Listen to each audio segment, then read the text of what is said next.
78 Sports TV here with the brother Mike Soul. Talk a little basketball. What up, Mike? What's up, man?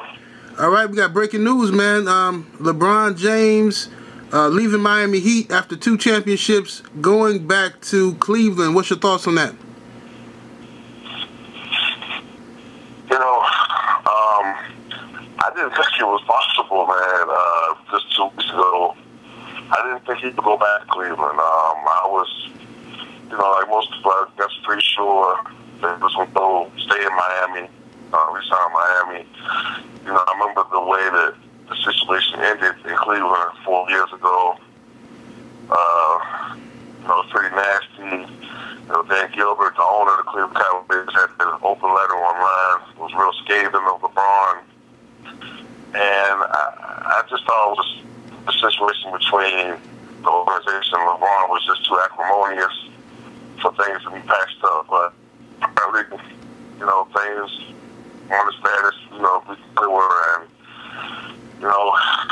except from a basketball standpoint for him to go back to Cleveland, but I'm still shocked, Yes, sir, man. I didn't, I thought he was going to go back to the Heat because I know he's in search of championships, so I thought he would go back to the Heat. But lately, the last few days, I think that he was almost forced to go back to Cleveland because the media and everybody's, the speculation that he's going back to Cleveland, the Cleveland fans going crazy, begging him to come back, and all the pundits on TV talking about LeBron in Cleveland, if he went back to Cleveland, how nice that would be. So he was pretty much in a situation to where if he went back to the Miami Heat or went anywhere else, it would be like he's slapping Cleveland in the face again.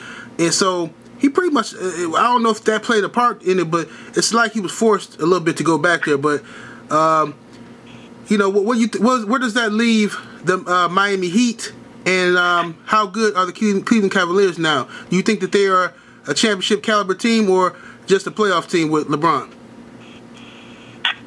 I think that the Miami Heat now, before I go into that, I agree with you that the media, they have played some role as going back, may have, but there was this thing out there of what would be if he came back. Everybody remembers how the situation was when he left the first time.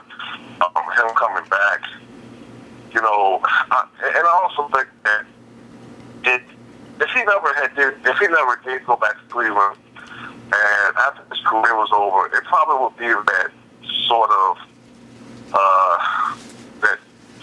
Damocles that's in the air, about his career, with the way he left Cleveland. But as far as Miami's concerned, their championship contending days are over.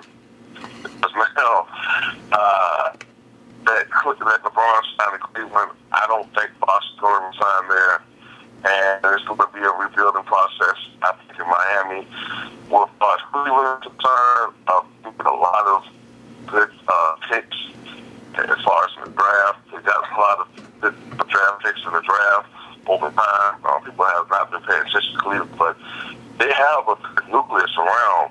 They will have a good nucleus around LeBron James.